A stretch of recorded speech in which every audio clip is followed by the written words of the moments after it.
Good evening, everyone, and welcome to Boston Balling. I'm your host, Gabby Hurlbutt. Hope everyone's having a good week. It snowed a lot here today. I didn't expect that. I thought it was going to be a little bit less snow than we actually ended up getting. So hopefully everyone who had to commute to or from work or what have you made it safely to their destinations. Hopefully we get past the winter weather soon now that we're in March. So I'm crossing my fingers that we get springtime soon. Excited to bring you guys another episode. I'm really excited for this week's episode. It's going to be fun. I have a really special guest with me today. Super talented, does really, really good Bruins and hockey coverage in general for Barstool Sports, and also has her own Bruins podcast called Marina's Morning Skate. How are you doing today, Marina? I'm great. What a tire pump that was. Just compliment city right there. I love it. I'm doing well. Thanks for having me on. Yeah, thanks for coming on. No, I'm serious. I really mean it though. You do have good content, so definitely keep up the good work there. I just like it's so like people find Twitter so stressful, and I just find it like where all my thoughts and like stuff go. So like for me, it's like so natural to just like talk about the team like the way I do. So it's been fun.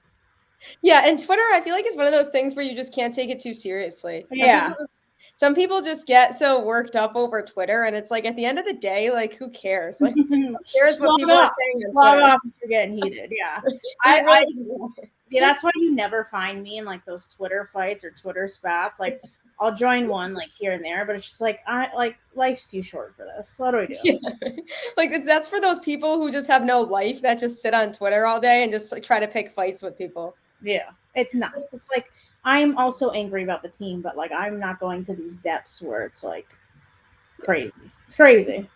Exactly, right? It's like I understand people's frustration, like, if they have a bad loss, but let's just take a breather here on this on social Yeah, media. so like the fact that I get to do this as like my real life job is still nuts to me. And it's been like I think 5 years now I've been at Barstool, maybe six. Mhm. Maybe six coming up this summer. So like it's still like a pinch me moment. The fact that I get to do this for a living is nuts.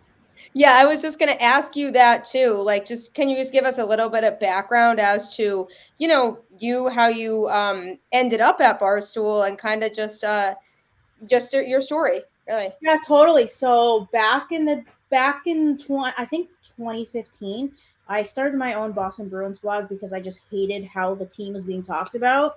It was just so negative, and it was just like I feel like I can do this and I can do this better. So I built up a small following from this blog, and then got caught the eye of Dave Portnoy. And then I eventually signed on to Barstool. I believe it was six. I think I went full time in 2017, part time 2016.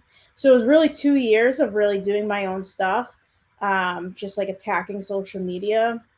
And so I kind of got my foot in the door at Barstool doing social media, and I still do social media. But then it kind of opened up the next couple years doing more Bruins content and that kind of stuff, and which then led to my own podcast, which has been fun. I'm sure it's like it's hard to do a podcast. Like everyone has one now, I feel like, but it's hard to like do it. It's hard to keep up with it. So I give a lot of people credit who do have one and are like or have a successful one. Um, but yeah, that's kind of a little bit about my background. So I just hated how the team was being talked about, and like I felt like I could do better, and so I made my own blog and kind of made my own path. If that makes sense. Yeah, and that's really cool. And I feel like everybody's path is different and the way they Yeah, end up where they are is different, totally. and so just being able to put out your own content and know like, wow, like this is just me being me talking about the team and people really like that.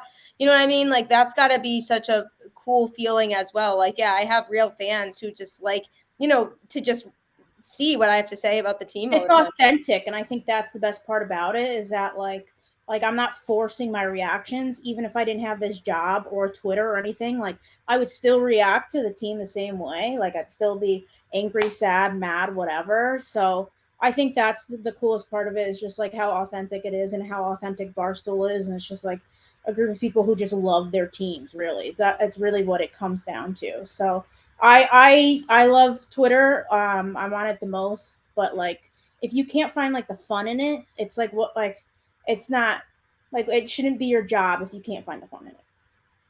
Yeah, I agree with you on that, and especially with doing something like that, like being able to talk about a sport and team that you're really passionate about, like what's more rewarding than that? You know what I mean? Like that's just something that you'd be doing, like you said, anyway, Exactly. even despite the having it be your job, like that's just something you would be doing as it is. So like doing something that you know you would be doing anyway on a regular basis and being able to do that for your job is probably the coolest thing. Yeah, it's the best. Like I said like earlier, like pinch me and spent 6 years.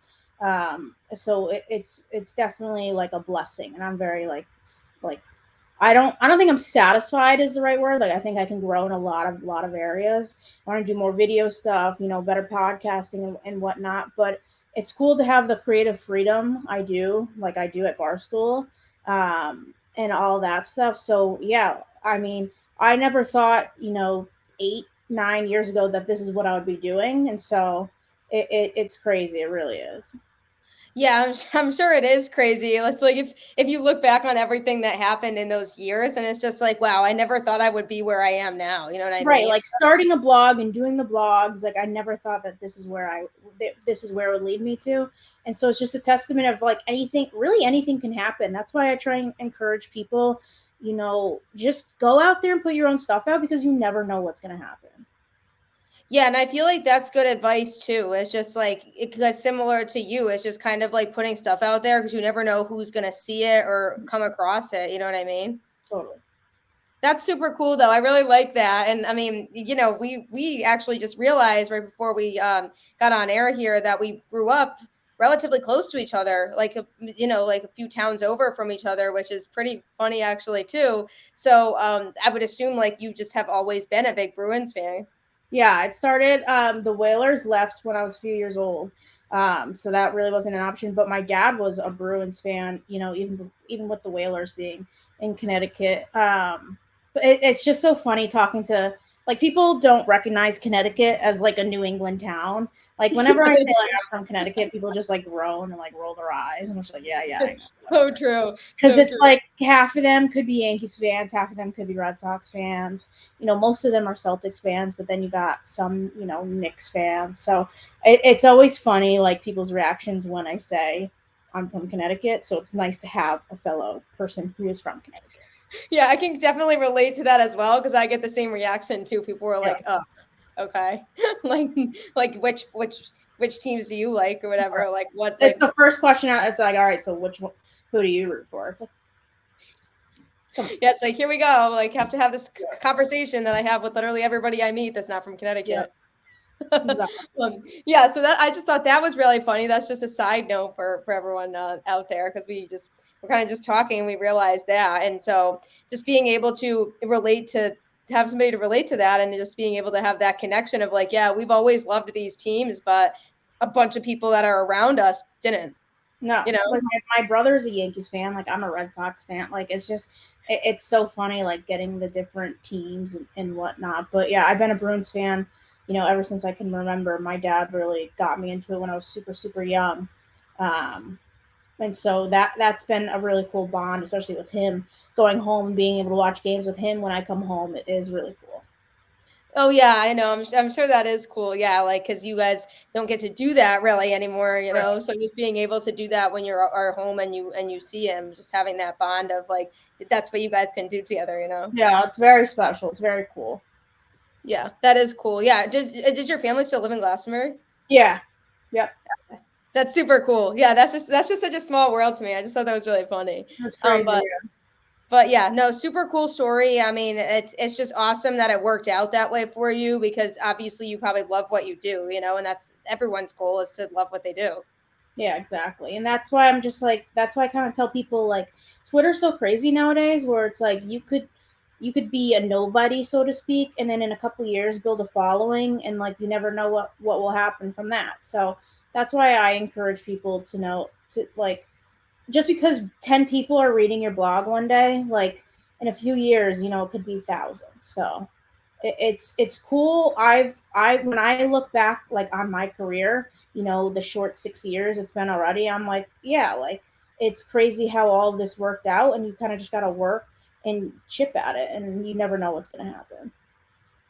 Yeah, I like that advice. I'm gonna use that going forward now. But yeah, no, that's great. I think that's great. And obviously you do really, really good Bruins content. You do a good job covering the team. So there's definitely a lot to talk about. I mean, this has been an interesting season for sure. I mean, overall, I just want to kind of hear to start off with before we kind of dive into all this. Like, what are your thoughts on kind of how the season overall has gone so far? It's been weird, right? Like, especially with the Tuukka stuff. Like, Yeah. wasn't sure if he was going to come back. Then he does come back, and you kind of get the false hope of like that false excitement that he comes back. He comes back, then he's here for like a week, and then you kind of revert yourself. So it's been a weird year. Starting off, they weren't that great, but they've really turned it on as late. Like they've kind of been Jekyll and Hyde all year, and so I'm trying to figure out. As we get closer to the trade deadline, like what are they? Like, is this team good enough to like give up some good players to get some rentals or what? Like what's really going on with them? So I think it's fascinating. It was really weird without Krejci. I Yeah. felt it to be really weird without Krejci for the first few months, but now you're kind of getting used to it. Would love Krejci to come back though, if he wants to come back. But yeah, it's just been weird. I think like my childhood is kind of ending. Chara left, Krejci left. Like Bergeron is closer to leaving than he is to arriving, obviously. So it's kind of like it's been weird in that sense of like I'm getting older and like these guys are leaving the team. So yeah, weird is how I would describe it, but they're playing well as of late, so like that's exciting. But yeah, I'm very very curious what they're going to do with the trade deadline coming up. Yeah, I mean, I think that's really well said. It's that inconsistency of like Yeah, sometimes they'll look really, really good and other times they'll just look really bad. And it's like, well, what's the deal here? How are we supposed to think of this team? Like, do we think that this is a team that can make a serious playoff run or is it not? And it's almost like you mentioned with some of those guys, like we're almost out the door. Like, we'd love to see one last run with them, like, you know what I mean? Like before they leave. Like, I want to see them win a championship, like now, because like we know that they're not going to be here much longer. And like obviously I'm excited for the future with some of the young talent that the Bruins have, but it's not going to be the same like you said, because our childhood is just kind of like slowly yeah, disappearing. And it's like I feel so much older now, like with all yeah, this stuff happening, like even with Tom Brady. And it's just like it's all this is so weird. Like there's just so many changes going on and like our teams, you know what I mean? It's just so strange to me. And it's like, yeah, so what that is going to be interesting how they approach the trade deadline, because that to me is going to just tell me what direction they're really trying to go in, because I think that that's still unclear right now, because it's like, is it worth giving up a lot to just get somebody who might be able to push them over the top to be able to be real contenders, or do they just feel like they're not going to be able to make a deep run anyway this year, so do they think more about their future? I feel like I have no idea which way is better right now, because it's so hard to tell where this team is really at. I think just because of all the inconsistency. totally. And I think it just comes down to also like it's Bergeron's last year. He's a UFA. He's kind of been coy about his future. He'll probably like think in the summer like what he wants to do. But like in that sense, like I'm all for trying to get him one last kick at the can here because anything can happen in the playoffs, right? Um, I think I think losing Krejci hurt a lot. I think Eric Holla has done a great job as of late in that spot, but I still think if they went out and got someone like a Claude Giroux, I know that's a pipe dream. But, someone of that caliber, or like an Andrew Kopp, I know Elliot Friedman threw his name out the other day. I think that maybe would put them over the edge. Defense, you can't go wrong with acquiring defensemen, They especially in need the that. playoffs. Yeah, because the Bruins defensemen, seem to fall apart in the playoffs. So yeah, it's interesting. Like I'm very curious to what Don Sweeney's gonna do. But yeah, I always lean toward to what we suck at drafting anyway. Who cares about the picks? All right. No, So that's so true. might as Just give well up the get some picks. good players in return. Yeah. So I don't. I'm just like a positive vibes person in that sense, anyways. Where I'm just like, give me players and like worry about the future later. But like, the future is going to look bleak soon, and I think that's going to suck. So it's really such a toss up. And like, the more I talk about it, the more I think about it, the more I'm just like, man, I don't know. Like, I think they absolutely don't stand pat. I think they will be in conversations. Jake DeBrusk, I think, will eventually get dealt. I don't think he'll stay with them after the trade deadline. So that'll I be was gonna interesting ask that too. to see what that return will look like. His trade value has kind of been boosted since he's played, really well across these last 10, 15 games. So it's so interesting. Like, I just want to fast forward to March 21st and see what goes down, because like I don't know what's gonna happen. Yeah, well, it's almost here. What is today? I think the Yeah, ninth. Yeah, so I it's think we got almost here. 2 weeks, maybe less than. Yeah. Yeah, it's like a week and a half or so. So that's not too far from now, but yeah, I'm with you. I want to know what's going to happen too. But it is an interesting situation with DeBrusque because obviously, like he asked for a trade, and then recently, like you said, he turned a corner and he's been playing really, really well.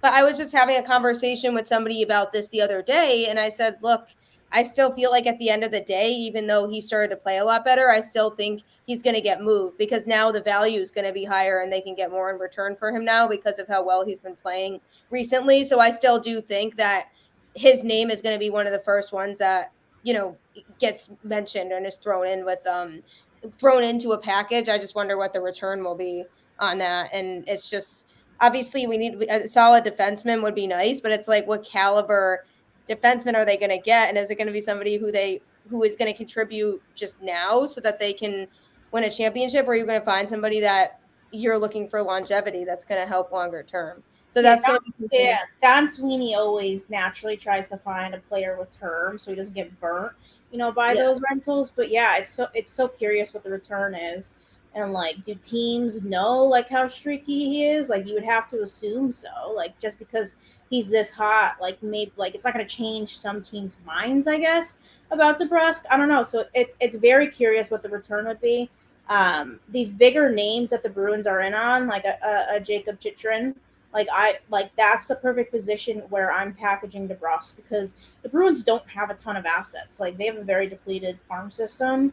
That's not to Mhm. say the guys like in the farm aren't very good. It's just like they're not high caliber, prospects. I think they have like one or two that I would put in that category. So it's like it's you play a dangerous game of like giving up the future, but at the same time, like, we're getting towards the end with this core. Like I said, Charagon, Rascon, Krejci. So it's like I really would like to see them make one last concerted effort to try and get Bergeron another cup. And Jeremy Swayman's playing unbelievably well, and if he can get hot in the playoffs, like, anything can happen. So yeah, I'm very curious what's going on in Don Sweeney's mind. Yeah, that was another thing I wanted to bring up too. I've been so happy with what I've seen from Swayman this year. I mean, I'm really looking forward to just seeing him continue to develop even more and just continue to contribute, and because obviously he's still young, so it's just exciting to know that he's kind of the future at that position. And now that he has that exposure in those high pressure games, I'm excited to see him in the postseason this year because now he has more experience, and so that I think should hopefully help when it comes to that. So he's been fantastic this year for sure. I'm really looking forward to kind of seeing him and just the rest of his progress, just as he continues to like move forward and develop with this team. But I mean, you're right. Like it's a tough situation. It's like nobody knows or has any idea like where Don Sweeney's head is at and all this either. And I think it's just going to be a matter of like we'll start to see obviously as the trade deadline gets closer the types of names that are being thrown around. And I think it's really hard because like you said, I mean it takes a lot to give up the future. It's you're risking a lot there because then if you come up short again, then it's like, oh well, now we kind of just gave up a lot of our future, so now where do we go from here? But I mean, that's kind of an issue in all sports as it is anyway. Like it's like you have to sometimes take those risks, but it's like, yeah, do you go all in and feel like you can really do that this year? Like, do you have enough to be able to compete with some of these other good teams down the stretch and into the postseason? And I do think the Swayman thing is a plus because I think like you said before, if he's playing really, really well and in the postseason approaches, like that's gonna give them a step up too to me because I think he's gonna be a big X factor in all of this. And what the Swayman that shows up, if it's the one that we've seen that's been, overall pretty consistent and has been very dominant, then I think that that's going to put them in better shape. So then it's a matter of, do you kind of go all in now, knowing that like you have players like Bergeron who this might be their last chance to really go all in with him. Right. And Swayman playing well and like this way is such a confidence booster. Like to know you have someone like in net that's, you know, putting up the numbers that he has the last 10 games. I think it's so funny because the beginning of the season that tandem didn't look very good at all. And and then the start of the new year they've really stepped it up, and so it's like confidence. It's like going into the postseason, if he's hot, like anything can happen. You kind of saw it with Jordan Binnington when the Blues beat the Bruins in Mm-hmm. 2019. Like he just got hot. So yeah, it's nice, and it's like funny because like the Rash stuff, like knowing Swayman is the future and how well he is now playing, like it almost makes the Rash stuff hurt less to know that they're kind of they're not like, I wouldn't say like solid forever in net, but it's nice to know that like that is your future and he's in net here and now and like he's performing well. It kind of helps you cope with the Rash stuff a little bit, so that's kind of funny. But yeah, anything can happen in the playoffs, and that's why I'm kind of just like, I mean, there are some like the Panthers are unbelievable, the Hurricanes are unbelievable. You're going to play some tough teams in the playoffs, but Mm-hmm. you get in, and then anything can happen. So I'm curious to see what Don Sweeney does at the trade deadline. I'm all for a 2C and like a depth defenseman, like a top four defenseman would be great. Those are kind of my two positions of need. I think people argue all the time like what they need more. i think Yeah, it's they do. i think it's equal. I think it's very much equal. Like they need both, so it'll be interesting. Yeah, I mean, yeah, and some people are like, no, they need this more or this more, and I'm like, I don't think it's really a matter of more or less. It's more a matter of like they do need both in order to really be able to realistically make a deep playoff run, I'd say, because like I think like those are kind of the two blatant holes right now that will be something that holds them back, if anything, when they go into the playoffs. But I mean that, like you said, like any team can get hot at any time in the postseason, and that's the other exciting thing about it is like some team could just come out of nowhere. They just get hot at the exact right time, and that's why it can be so hard to really know that. But at the same time, you still should be doing what you need to do to set you up for that the best. And I mean, the third line lately too. I mean, they've been clicking and they've been looking really, really good. And I think that's going to be something too that if they can continue to play like that, that's pretty cool to kind of see those guys stepping it up really lately. Also, Yeah, the depth coming through finally this year, feels good because that's a position that in the summer, they went out and got Felino and all these guys and they really filled in their roster. But now they seem to have started to mesh. Frederick had a tough, start to the season, but now he's starting to heat up with those guys. So yeah, it's the depth is finally coming through, and I think that's why use that Jekyll and Hyde, like we talked about. It's so crazy. It's like, all right, so is this really what you guys are right now? So, yeah, they just got to keep pushing, and we'll see who they add and subtract, and then we'll go from there. yeah, I mean, it's so refreshing with the depth though, because that's just Yeah. not something that we've really seen, and that's just always been kind of like that's been what's been a big issue for them too, is that other teams had a lot more of that than they did. But now we're kind of seeing like they did some moves, they made some of these moves in the off season that are now finally paying off and coming through here, because it's like, okay, they really did do a lot more to kind of really shape this team, and it just makes them more competitive. And it's like, I mean, we see it, like they beat good teams, but then obviously they have bad losses too. But it's just nice to really see that though, because they just look a lot more complete of a team than we're used to seeing because of that depth coming through. Yeah, and I think it all started when Bruce Cassidy moved David Pastrnak off the top line. Like it really Mhm. balanced out the lineup, and I think I think back now, like a couple years ago, maybe we should have done this sooner and spread the wealth a little more. And so that second line coming into fruition has helped the third line, who has then helped the fourth line. So yeah, I think it really started in the new year when he moved Pastrnak down and Pastrnak got hot. And so it's like you said, it's very refreshing to see kind of things come to fruition here, and they're playing great hockey. A couple frustrating games of late, allowing game time goals late. The other night Yeah, and the game before that. yep. So yeah, I think it really really started with Pasternak getting moved down, and then the wheels kind of started to go in motion from there. Yeah, and that whole thing is so frustrating too, because it's like you think that they have it and you think they're going to be fine, and then they just give it up right at the end, and it's just like, are you kidding me right now? It's like you had like what 20 seconds in that first game to close out the game, and you couldn't do that. You know what I mean? Like, and then this last game too, it's just like, how do you do that? Like, I'm like, this team like has a habit of giving up these late goals and like blowing leads towards the end of the games, and it's like, yeah, I mean, close out the game, like Yeah, just close out the game. Like that's something that's been an issue for them. Like it's so infuriating.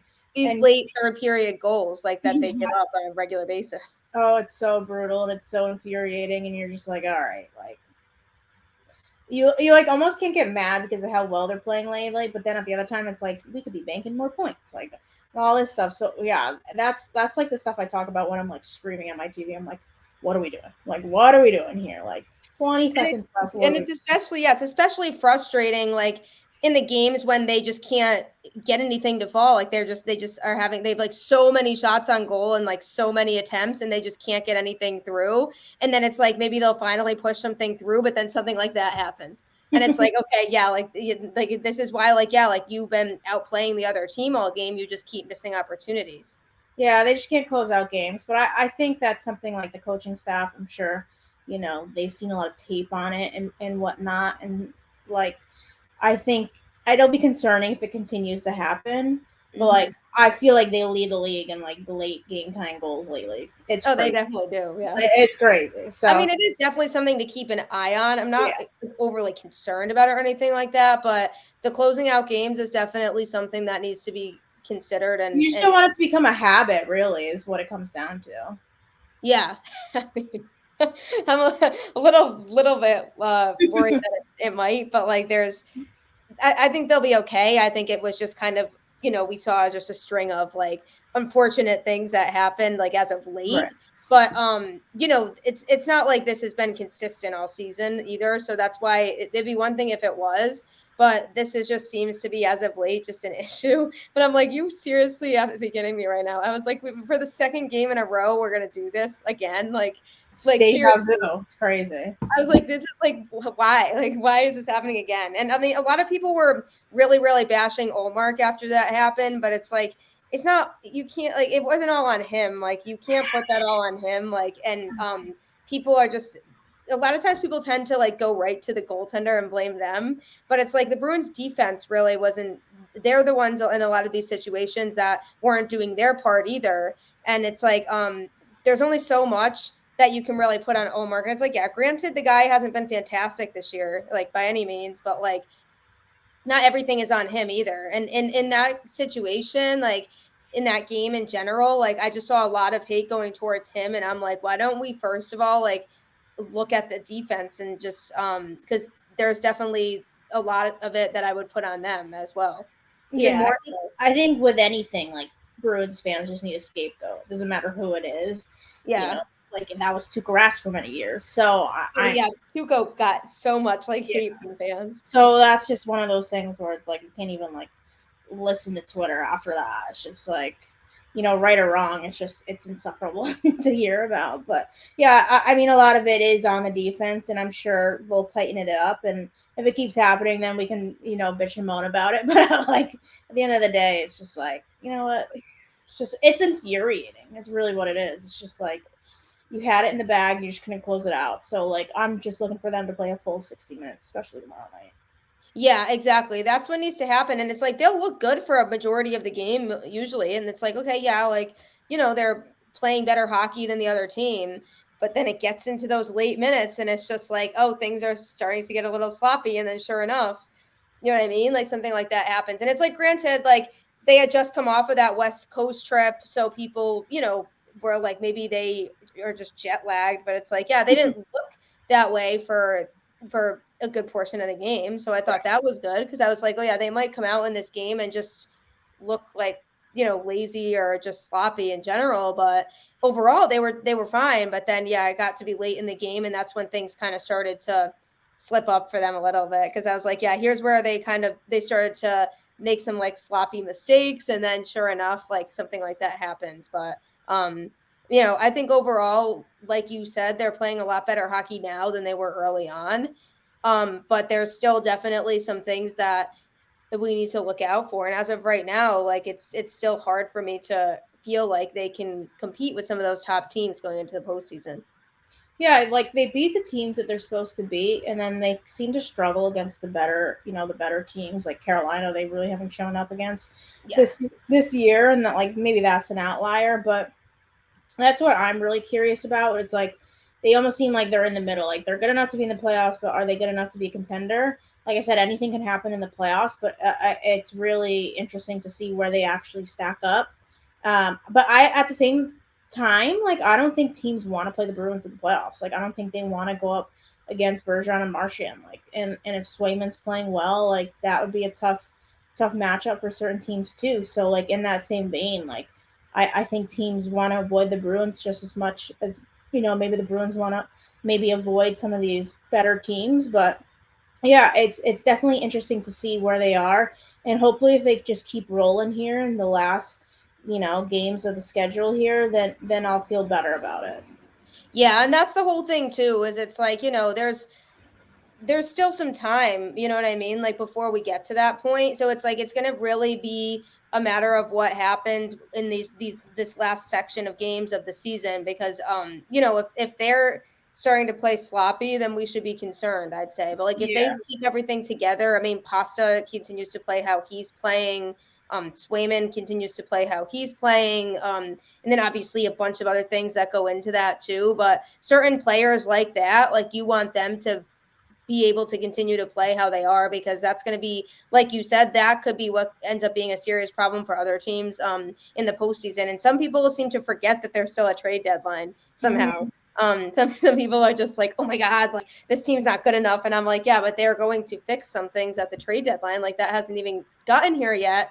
So let's just take a breather for a little bit. Like, hope that they continue to play good hockey and wait and see what happens. And it's like, yeah, sure. It's frustrating when like they have these losses like the other night. Like that's such a bad way to lose a game. Like I get it. You know what I mean? Like giving it up in the last few seconds of the game and then going on and losing after that is not great. You know what I mean?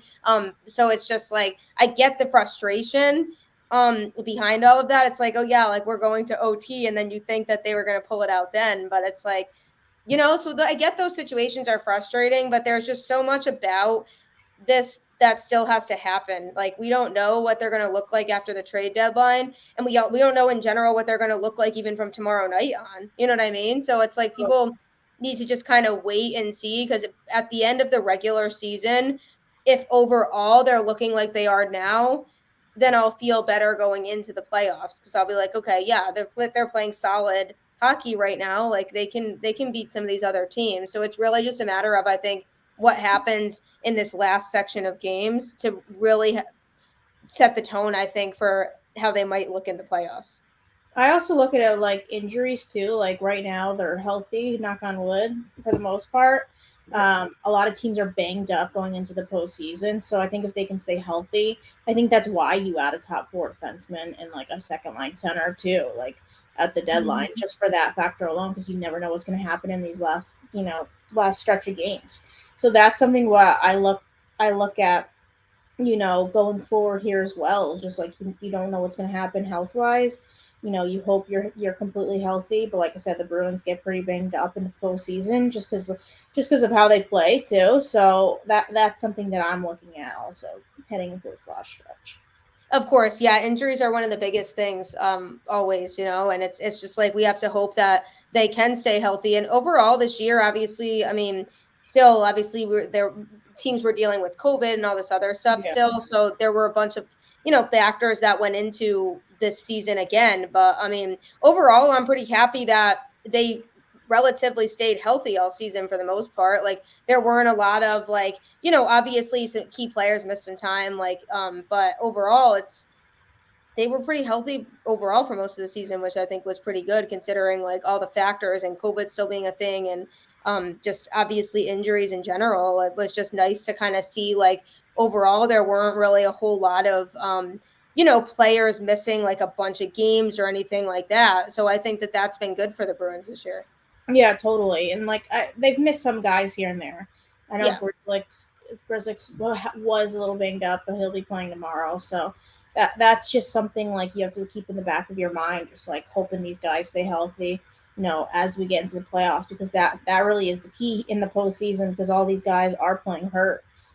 So that's definitely something to keep an eye Yeah, and then Marshawn, who doesn't really miss games due to injury, due to other things. on. So we know he was missing some games as well. But yeah, but overall though, I think like the season that they've put together this year is, I mean, I think it was pretty good overall. I mean, like I think it's kind of they were pretty much at where I think people thought they were going to be at. Like I wasn't surprised really either way at how this season turned out. They were pretty relatively where I expected them to be.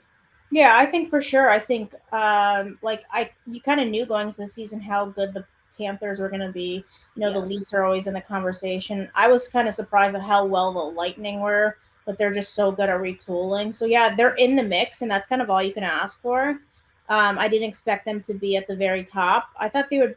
I thought they'd be second, third position in the Atlantic, but the Atlantic has just been a dogfight. But I think really Mhm. this year you get in and then you see what happens. And if they can bolster their lineup at the trade deadline, it'd be great. But they're slim on assets, and who knows what Don Sweeney's going to do. So it'll be interesting. The next few weeks will definitely be interesting. Yeah, and I mean this whole division has been fun this year. I mean, Yeah. like there's been a lot of good teams and it's just a really competitive division to be in. So the fact that the Bruins are in the mix and they've beaten some of those good teams in their division, it's that's telling to me. Like that's a good sign too that it's like okay, yeah, like they have the ability and we knew that they did, but it's like they just need to execute and I feel like it's about just playing aggressive hockey and just you know that energy that we see them bring into the postseason every year.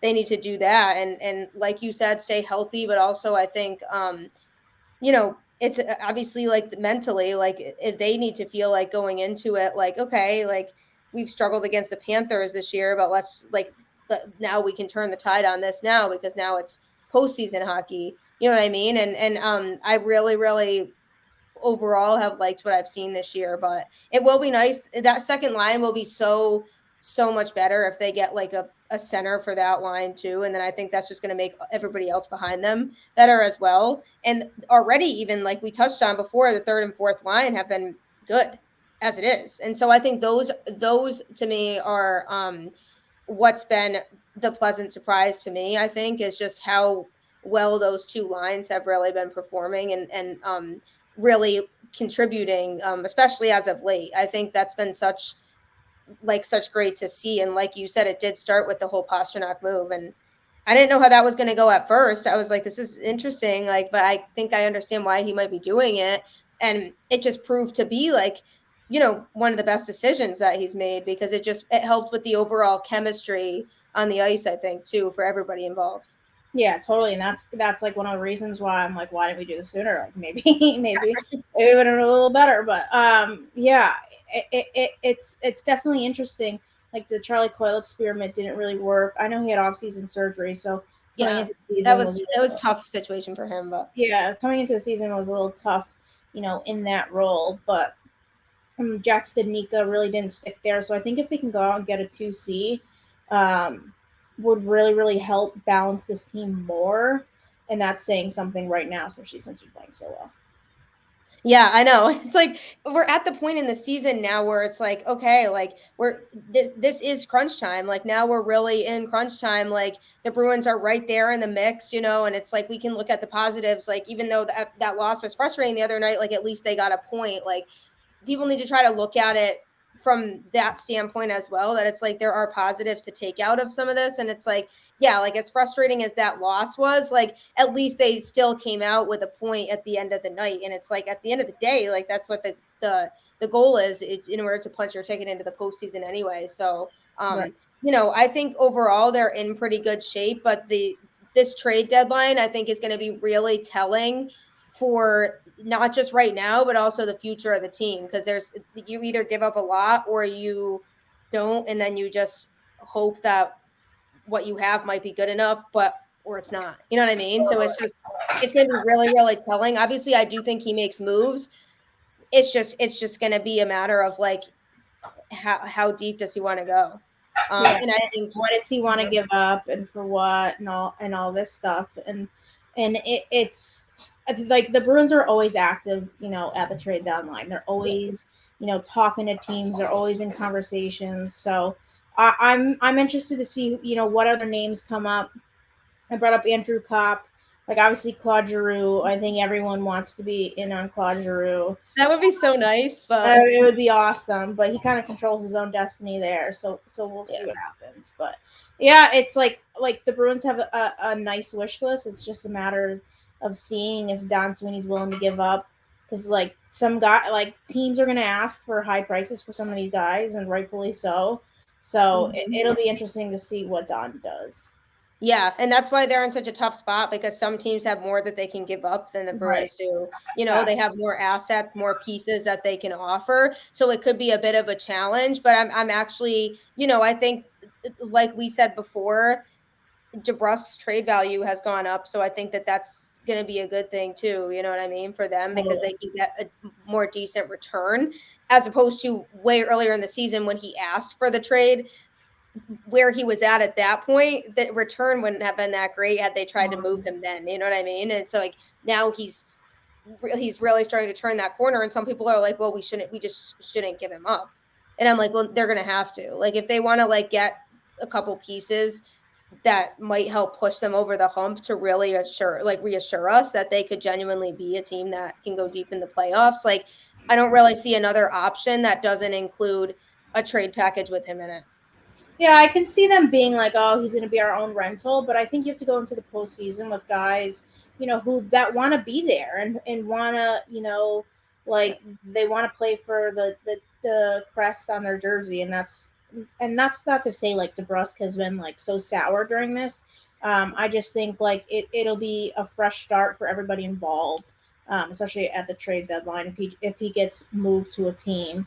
Hopefully, it's not a team in the East, or hopefully, it's not a team that like has anything to do with the Bruins. Like ship him out west, because I feel like he's going to turn it on when he gets dealt. I think it's just a scenery thing, I think scenery so for too. him. I agree with that. So I love DeBrusk. He's been great here, but I think just for everyone involved, like a fresh start for everybody, and if the Beast can go into the postseason, knowing that everyone's going to be there, then they'll be good. Yeah, because it just leaves a sour taste in everybody's mouths when you do something like that. You know what I mean? And like, it's like, okay, he asked for a trade. Like, there's not really any coming back from that in terms of the team feeling confident that you want to be there, because they just know that you don't. You know what I mean? And so Yeah. that's not really good for chemistry purposes when it comes to the postseason. Like, I mean, you look at players like Tuca, who you knew loved being here. You know what I mean? And like Bergeron, like another good example, like players who just love being in Boston, and you know that they want to play here and they want to win a championship with this team. Like those are the types of players that we want here when it comes to making a playoff run. And if not everybody's going to be like that and not everybody's fully there, then that doesn't make sense to keep them here. And so I think, I 100% am with you. I think him going somewhere else will allow him to thrive. I think because he's obviously a good player, and I think he can provide a lot of value to a team. I just don't think long term was really the answer for him. I think he just needs to go somewhere else where he can get a fresh start and be able to really find his role somewhere and be able to really thrive there, because it just wasn't going to work long term for him here. But I think, it is what it is. Like everyone just moves on, they trade him, and then they hopefully get somebody else who can come in and really help, push them over that hump, because they've been stuck in that hump now. So it's like, okay, like we're getting towards we're getting towards the time now where we really want to get over that hump because we're going to lose some of these players. So, so they're really definitely at that point now. I think, everybody overall looks solid outside of, obviously the defense is obviously still the biggest thing that's a concern at the moment. But, I've been really happy with just how every line has been coming together and doing their part recently. And that I think has been the biggest thing for me. That's kind of stood out from the past few seasons is just, those other lines really contributing. And I think that's that can cause a problem for other teams if they're all playing the way that they've been playing. Right, like everyone has to pull their own rope, and that's what I mean. Like that's why I want to see this team after the trade deadline, because like I want to see how everyone is going to contribute to this team and how Don Sweeney's going to bolster this team. And then anything can happen. You make a run, and hopefully he does enough that they go deep in the playoffs, and we can send Bergeron off on a nice Stanley Cup championship parade. But that's just what I dream about. Yeah, right. I think everybody's craving that parade at this point too. Like it's been so long for the Bruins now, so everyone's just like on on edge, like waiting for that championship. And it's like, yeah, I mean, I don't blame them. I'm like with those people, because it's like, yeah, it gets frustrating watching them go to the playoffs every year when you think that they really can go all the way. Like, I mean, 2019, like we talked about, what I genuinely thought that they were going to win it that year. Like I really, really did. And then obviously, St. Louis just they were just good, and they ended up just playing really good hockey at that point. But it gets frustrating seeing these things happen and then being like, yeah, this team's talented, like they can do it. It's just a matter of making the right moves to get there. And so I'm excited to see what happens down the stretch. I mean, obviously we all love Taylor Hall and him being here. I think him being here has made a huge difference on and off the ice too. I think he's just a good personality to have around too. So I think, I love the guy, and I think just overall I think they're in pretty good shape. There's just a couple things obviously that need to be addressed, and these teams are going to be tough. It's not going to be easy to beat some of these teams. I mean, Carolina, we mentioned, but I think it's going to be tough. It's definitely not going to be easy, but anything can happen, like you said, and I think that they have the capability to do it. Totally, absolutely. That's why I'm like excited. That's why I want to get past, March 21st to see what this team, can really do right before the postseason. And it'll be fun. It'll be interesting. Like anything can happen in the playoffs. I think I've said it like 800 times on this podcast, but it's true. Jay, it's true. You get in and literally anything. No, it is so true though.